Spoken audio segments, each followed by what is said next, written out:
تسکین نہ ہو جس سے وہ راز بدل ڈالو، جو راز نہ رکھ پائے ہم راز بدل ڈالو۔ تم نے بھی سنی ہوگی بڑی عام کہاوت ہے، انجام کا ہو جو خطرہ آغاز بدل ڈالو۔ پرسوز دلوں کو جو مسکان نہ دے پائے، سرہی نہ ملے جس سے وہ ساز بدل ڈالو۔ دشمن کے ارادوں کو ہے ظاہر اگر کرنا، تم کھیل وہی کھیلو پر انداز بدل ڈالو۔ اور ہمت کرو اے دوست، کچھ دور سویرا ہے، اگر چاہتے ہو منزل تو پرواز بدل ڈالو۔ بہت بہت شکریہ۔ آج ہم نے ایک بار پھر سے زحمت دی ہے جناب فہد علی کاظمی صاحب کو۔ آپ ٹیچر ہیں، آپ اینکر پرسن ہیں، extensive reader, researcher, travelled across U S A, Japan, India, Egypt, Nepal, Morocco, China, Malaysia and U A E. Fahad Ali Kazmi sahab کے ساتھ یہ ہماری دوسری نشست ہے، اور آج ہمارا فوکس رہے گا فکر احساس کمتری، انٹلیکچوئل انفیریورٹی کمپلیکس کا آپ نے ذکر کیا تھا۔ خودی کا فلسفہ جو ڈاکٹر علامہ محمد اقبال رحمۃ اللہ علیہ نے دیا، اور آج کا نوجوان کس طرح خود کو اپنی روٹ سے جڑ سکتا ہے، خودی کے فلسفے سے وہ کیا سیکھ سکتا ہے۔ ہم خوش آمدید کہتے ہیں فہد علی کاظمی صاحب کو۔ سر بہت بہت شکریہ آپ کے وقت کے لیے۔ مزاج کیسے ہیں سر؟ How are you? جی الحمدللہ، first of all I am truly grateful to you Salman, آپ نے ایک بار پھر موقع دیا ہے اور اپنا پلیٹ فارم، اس کے دروازے کھولے ہیں۔ میں پھر یہ کہوں گا کہ میں خود کو اس قابل نہیں سمجھتا، لیکن کیونکہ آپ کی محبت ہے، آپ مجھے یاد کرتے ہیں تو میں حاضر ہو جاتا ہوں۔ اور مجھے جیسے آپ نے بہت خوبصورت اشعار پڑھے، میں شاعری سے میرا ذوق اقبال کی حد تک ہی ہے، تو میں بہت زیادہ شعر مجھے یاد نہیں رہ پاتے، لیکن مجھے حضرت علی اجویری کا ایک قول ہمیشہ یاد آتا ہے۔ حضرت علی اجویری جن کو داتا صاحب بھی کہتے ہیں، داتا کی نگری لاہور جیسے مشہور ہے، ان کی کتاب ہے کشف الماجوب، تو اس میں وہ ایک جگہ لکھتے ہیں کہ سننے والے کا مقام بولنے والے سے بڑھ کر ہے، سننے والے کا مقام بولنے والے سے بڑھ کر ہے، کیونکہ جو سنتا ہے وہ خالصتاً رب تعالیٰ کی رضا کے لیے سنتا ہے، اسٹرگل کرتا ہے سننے کے لیے، کہیں حاضر ہوتا ہے، سفر کرتا ہے، پہنچتا ہے اور سنتا ہے، اور اللہ کی رضا کے لیے سنتا ہے۔ مطلب وہ امپلائی یہ کر رہے ہیں کہ وہ اپنی جہالت کو محسوس کرتا ہے اور علم کے لیے، علم کی طلب میں وہ نکلتا ہے اور سننے کے لیے حاضر ہو جاتا ہے۔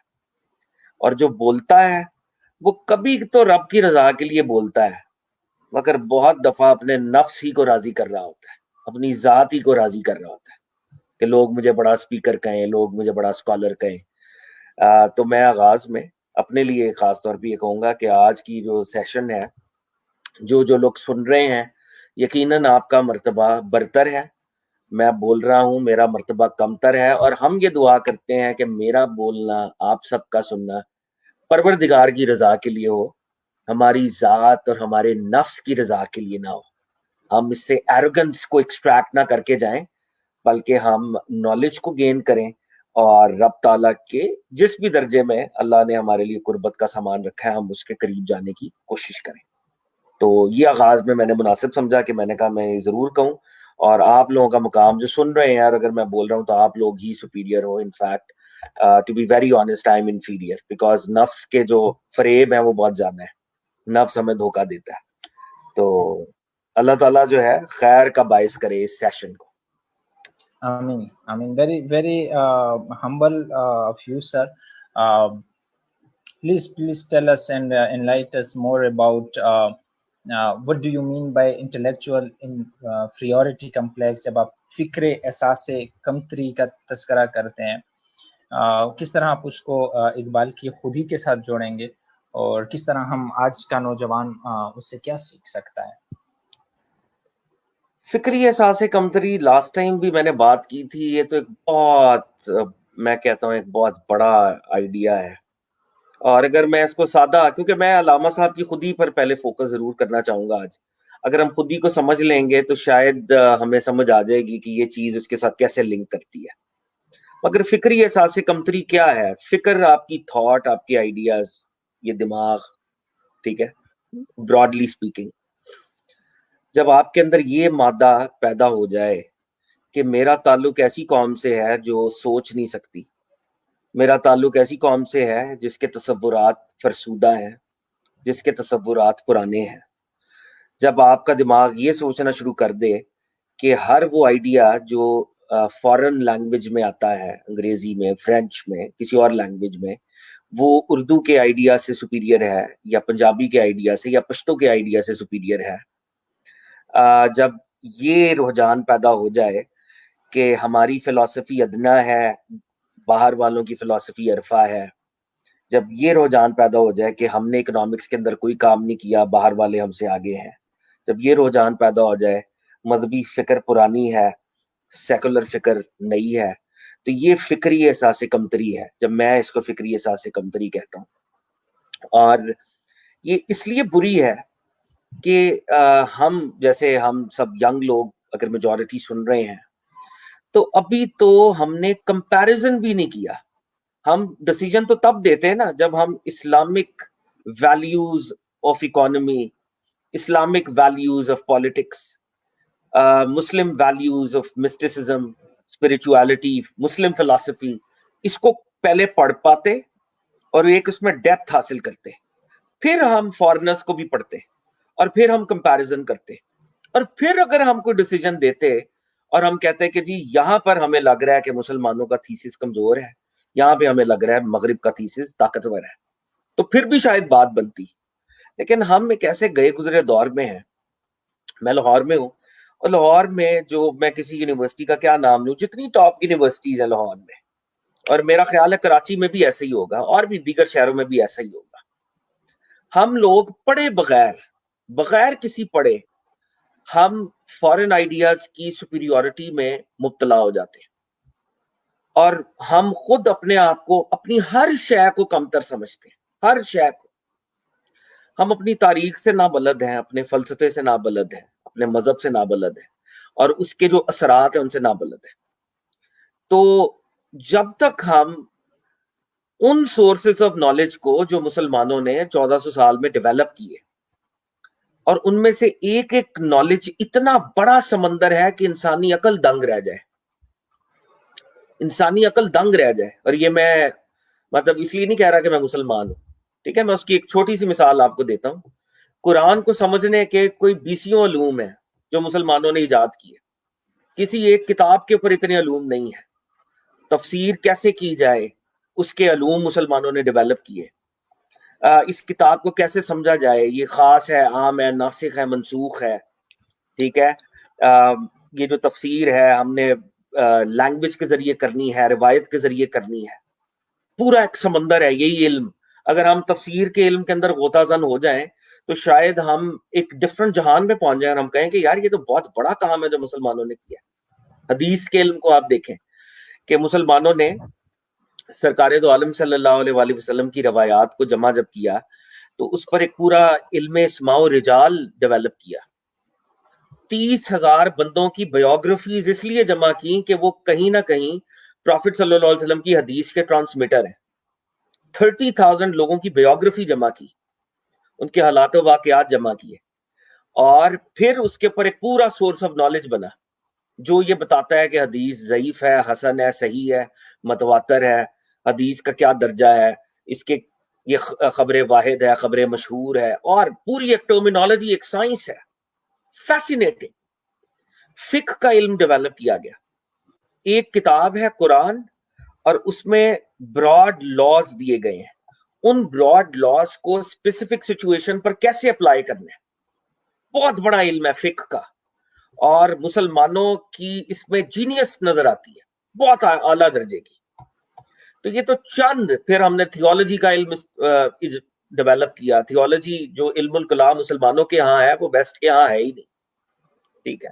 مسٹیسزم جو مسلمانوں کا ہے وہ آج بھی دنیا بھر میں مسلم مسٹیسزم زیادہ جانا جاتا ہے، جس کو ہم صوفیزم کہتے ہیں۔